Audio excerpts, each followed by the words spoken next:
میانسا قبرستان ایشیا کا سب سے بڑا قبرستان اس لحاظ سے ہے کہ یہاں پر مدفون لوگ زیادہ ہیں۔ قبروں کی کھدائی کے علاوہ ہمارا جو اپنا عملہ ہے وہ 39 کے قریب ہے جو سٹاف کی صورت میں ہے۔ 15 سال ایک بندہ قبرستان میں رہا ہو تو بڑے سارے اس نے واقعات دیکھ رکھے ہوتے ہیں۔ واقعات تو ایسے ہیں نا کہ دیکھیں پورا ہم نے سیٹ اپ کر کے 40 قبریں ہم نے تیار کی پہلے، جیسے سلیبیں اٹھائی ہیں۔ 40 قبروں میں سے صرف 3 قبریں ایسی تھیں کہ جن کی کوئی باقیات باقی تھی، باقی وہ صرف ان کے ہڈیاں تھیں جو باقیات تھیں وہ رہ گئی تھیں۔ اس میں ایک غلام رسول صاحب تھے جن کو عرصہ 10 سال ہو گیا تھا، تو الحمدللہ میں نے اس کو، مجھے گورکھا نے آواز دی کہ سر آگے دیکھیں، اس کا کفن میں مٹی آئی ہوئی تھی، جب اس کو جھاڑا ہے تو وہ ویسے ہی لیٹے ہوئے تھے۔ یہ ہم نے خود اپنی آنکھوں سے دیکھا ہے۔ اور زیادہ ان کا جو عمل تھا نا، وہ اپنے رشتہ داروں میں وہ کہتے تھے کہ جن کی لڑائی ہوئی ہوتی تھی ان کو صلح کرواتے تھے یہ۔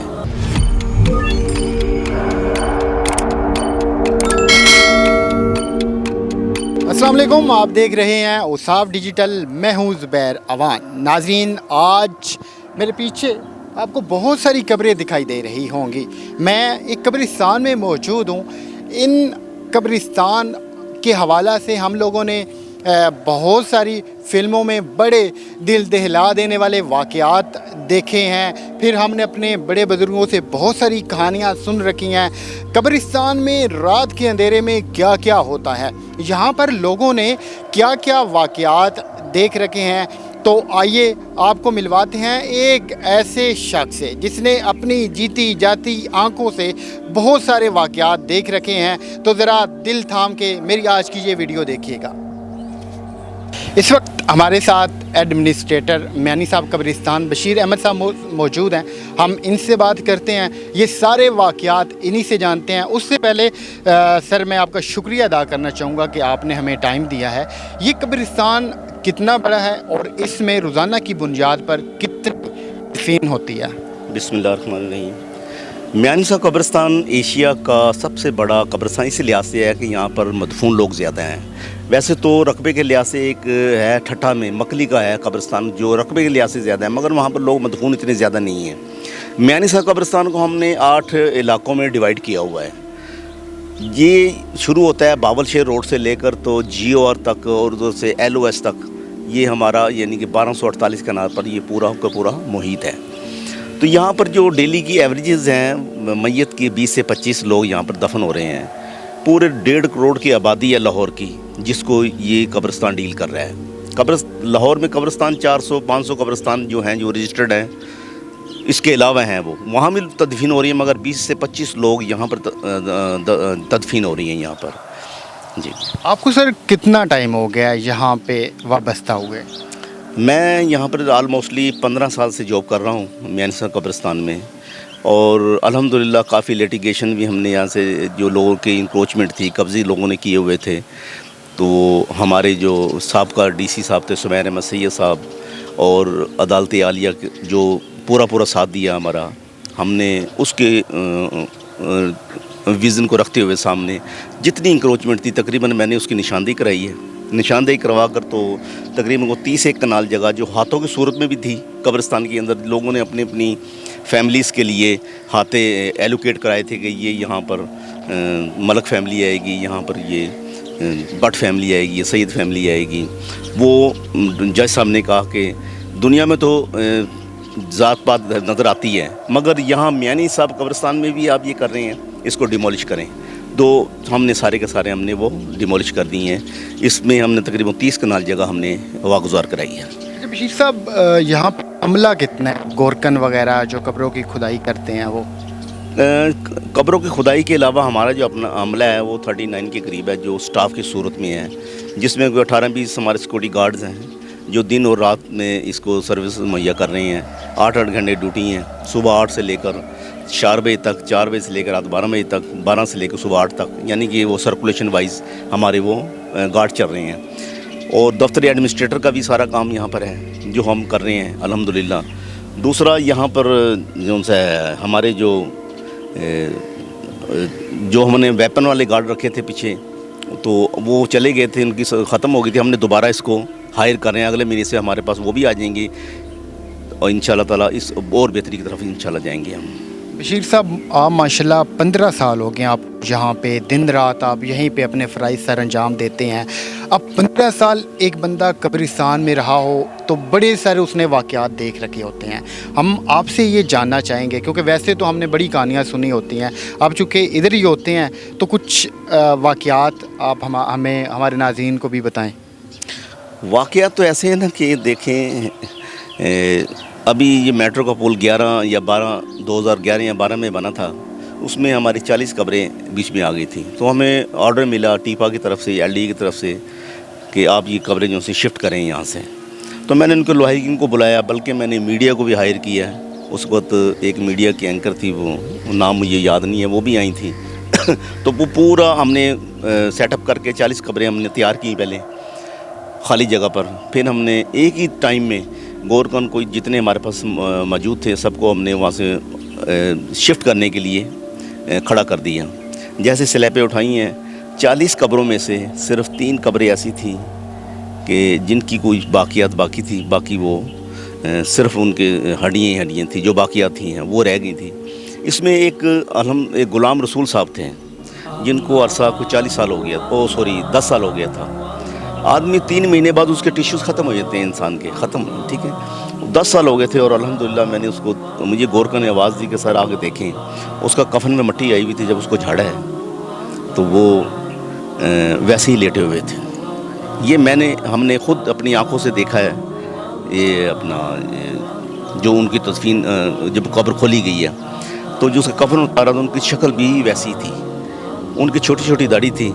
उनके बेटे को भी बुलाया हुआ था, तो उसको फिर हमने बड़ा इज़्ज़त तरीके से हमने उनको ताबूत में डालकर दफन किया। वो कब्र अभी मौजूद है यहाँ पर। तो मैंने उनके बेटे से पूछा, मैंने कहा बताएं जी इनका अमल क्या था। यार हम भी ये अमल करें, हमने भी कल दुनिया से जाना है, इस दुनिया को छोड़ना, सब ने छोड़ना है, कुल्लु नफ्सन ज़ायक़तुल मौत। तो वो कहने लगे इनका अमल ये था, ये लैंड्री का काम करते थे और सिंपल नमाज़ें पढ़ते थे, कुरान शरीफ की तिलावत ज़्यादा नहीं थोड़ी सी करते थे, यानी कि डेली करते थे। और ज़्यादा इनका जो अमल था ना, वो अपने रिश्तेदारों में वो कहते थे कि जिनकी लड़ाई हुई होती थी उनको सुलह करवाते थे। ये कोशिश करते थे, उनके पैर पड़ जाते थे, उनकी माफ़ी मांग लेते थे खुद, उनकी सुलह करा कर वो आते थे। तो अल्लाह को शायद उनका ये अमल पसंद था, इसलिए अल्लाह ने हमें ये दिखा भी दिया कि वो अभी कब्र में वैसे की वैसे लेटे हुए हैं। मोहम्मद के ग़ुलामों का कफन मैला नहीं होता। सर, जब आपने उनको देखा उस वक्त आपकी क्या कैफियत थी? कैफियत तो देखें, मेरे तो अपने रोंगटे खड़े हो गए थे। तो मैं अल्लाह से ये दुआ कर रहा था कि मैं, या अल्लाह ताला जैसे इनका अमल है आपको पसंद आ गया, या अल्लाह ताला मुझे भी तौफीक दे। मेरी आंखों में आंसू आ गए उस वक्त कि मैं कहा या अल्लाह ताला मुझे भी ऐसे बना देना। तो वो एक साथ भाई खड़े थे, वो कहने लगे मेरे भाई, अगर जो आपने कब्र को रोशन चाहते हो ना, वो दुनिया में ही आपने पहले तैयारी करनी, कब्र खुद ब खुद रोशन हो जाएगी। दुनिया में तैयारी कर लोगे तो रोशन हो जाएगी। तो हमें अभी टाइम है, हमें क्या पूरी दुनिया को, पूरे मुसलमानों को, सबको टाइम है कि अभी हम जिंदा हैं, अभी हम कुछ कर सकते हैं। मरने के बाद तो एक उंगली नहीं उठा सकते हैं, तो अभी इसको रोशन कर सकते हैं। तो मेरी ये रिक्वेस्ट है कि कोशिश करें कि कब्र को रोशन करने के लिए अच्छे काम कर लें। कसम से बशीर साहब की आंखों में आंसू आ गए हैं, और जब ये इन्होंने बताया तो मेरे अपने रोंगटे खड़े हो गए हैं। मैं जो कैफियत है वो मुझे बताना नहीं आ रहा कि मैं कैसे आपको बताऊं या फिर समझाऊं। बशीर साहब, यहाँ पे तो एक्टर, एक्ट्रेस, ये वो मुख्तलिफ़ ड्रामों, फिल्मों, इस इंडस्ट्री से भी वाबस्ता लोगों की कब्रें हैं, कुछ उनसे मुतल्लिक आपने कुछ देखा हो? नहीं, देखा तो नहीं है, बार कब्रें तो यहाँ पर हैं। जितने फिल्म स्टार्स हैं उनकी कब्रें। अभी हाल ही में एक हीर रांझा की अदाकारा थी फिरदौस, जिसमें वो हीर का जिसने किरदार अदा किया था, वो भी अभी फौत हुई हैं। उनकी कब्र भी अभी यहाँ पर हैं। फिर वो रांझा जो बने थे इजाज़ लोधी साहब, वो उनके बाद आए हैं, वो भी यहीं पर हैं। उसके बाद गुलकारे भी यहाँ पर काफ़ी सारे हैं। तो जस्टिस भी हैं, जर्नल भी हैं, यानी कि इवन के जो भी है, चाहे नैब का असद है तो एक जस्टिस है, सब ने इसके नीचे ही आना है। तो तैयारी करके आए बस। बिल्कुल, एंड आखिरत यही है, इसी जगह पे आना है बिलाखिर, इख्तिताम हमारा यही है। सर, एक और मेरा सवाल आपसे ये है कि आपने कुछ मुझे दिन के उजाले की बातें बताई, रात को जब अंधेरा हो जाता है तब इस नगरी की क्या कंडीशन होती है, तब क्या हालात होते हैं उस वक्त? मैं दरअसल आर्मी का एक एसएससी कमांडो रिटायर्ड हूँ। इंशाल्लाह डर खौफ तो है नहीं है। मैं रातों को भी यहाँ विज़िट करता हूँ पूरे कब्रिस्तान में। ये कब्रिस्तान रात को, अब दिन में तो ये कब्रिस्तान नज़र आना, रात को एक जंगल बना होता है यहाँ पर। आप अकेले आएंगे, आपको खौफ नज़र आएगा यहाँ पर। जिधर भी जाएंगे आप, यानी कि अकेले जाएंगे तो आपको डरेंगे आप ना, क्योंकि हम तो इस फील्ड से गुजरे हुए हैं। तो मैंने यहाँ देखा है बेशुमार, रात को तो यहाँ पे सांप वगैरह मैंने देखे हैं, ठीक है। और न्योलेज तो हमारे पैरों में घुसते रहते हैं, इधर से आ रहे हैं, इधर से जा रहे हैं, ठीक है। उनसे कोई डर खौफ नहीं है। ना आज तक किसी सांप ने काटा है हमें, ना किसी न्योले ने काटा है। और ये अपना, मैंने एक वाक़या यहाँ आपको सुनाता हूँ थोड़ा सा। ये इलाका है यहाँ पर हमारे करीब ही है जहाँ हम खड़े इंटरव्यू दे रहे हैं। सर्दियों का दिन थे तो मैं वहाँ से गुज़र रहा था, तो मैंने कहा कि मैं विज़िट कर रहा था। ये दिन का टाइम था, रात का नहीं था।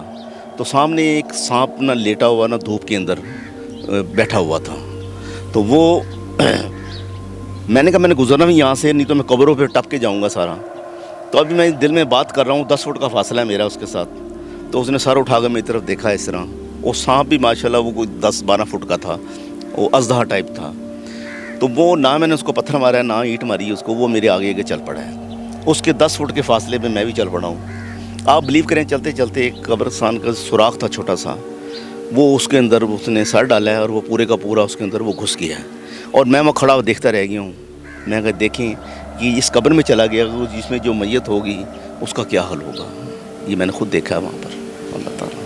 कभी सर ऐसा भी हुआ है कि किसी कब्र से चीख की आवाज़ आई हो, कहीं पे आपको और जो कीड़े पतंगे वगैरह होते हैं वो भी दिखाई दिए हों? नहीं चीज़ देखें, कब्रिस्तान अल्हम्दुलिल्लाह, वैसे लोग कहते हैं कि यहाँ पर कुछ चुड़ैले ये वो, मेरे ख्याल में है कि ऐसी बात नहीं है, क्योंकि ये मुसलमानों का कब्रिस्तान है।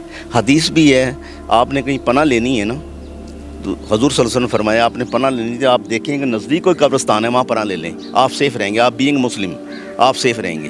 तो मुझे तो ऐसी कोई वो चीज़ नज़र नहीं आई है। आवाज़ें वगैरह तो कई दफ़ा आई हैं। मैं रातों को विज़िट करता हूँ तो वो कई दफ़ा मैं जा रहा हूँ मोटरसाइकिल के ऊपर, तो पीछे से मुझे आवाज़ दी बशीर बात सुने, तो मैं पीछे देखा तो पीछे मुझे कुछ नज़र नहीं आया है। एक ये वाक़या, तो एक वाक़या मैं आपको और सुना देता हूँ।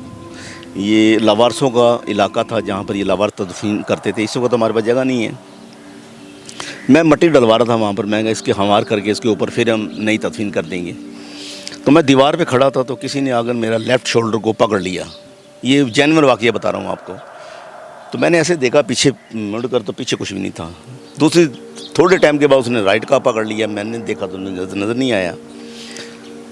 मैं अपनी उसमें लगा हुआ था, मैं कहा डालें मट्टी, और इशारे कर रहा था अपना वो वहाँ पर। थोड़ी देर बाद उसने मेरे दोनों शोल्डर पकड़ लिए हैं। पकड़ कर मुझे झंझोड़ना शुरू कर दिया, बड़ी मजबूती से पकड़ा है जैसे कोई बड़ी जानदार चीज़ है। तो मैंने उसको कहा यार छोड़ दे, मैं रास्ता देता हूँ। मैंने ये लफ्ज़ बोला है तो उसने छोड़ दिया। और थोड़ी देर बाद ऐसे जैसे मेरे साथ हवा गुजरी है, मैं रास्ते पीछे हटाऊँ तो वो हवा की तरह गुजर गई। मुझे नज़र कुछ नहीं आया। मैं नज़र आता तो मैं बताता, नज़र नहीं आया। हवा की तरह गुजरी जैसे एक अंधेरी गुजरी है, ऐसे ही हुआ था मेरे साथ। सर ये वाक़यात सारे थे जो आपने हमें बताए, हमारे नाज़रीन को बताए। एक और बड़ा अहम सवाल मेरा ये है कि अभी हम जब आ रहे थे तो हमने देखा कि कब्रिस्तान के पास बहुत सारे नशेई लोग बैठे थे। ये सारे लावारिस होते हैं, इन्हें घर से निकाल दिया जाता है। ये जब फोत हो जाते हैं तो इनको कैसे दफन किया जाता है, या फिर इनको दफनाने का यहाँ पे क्या तरीक़ाकार है?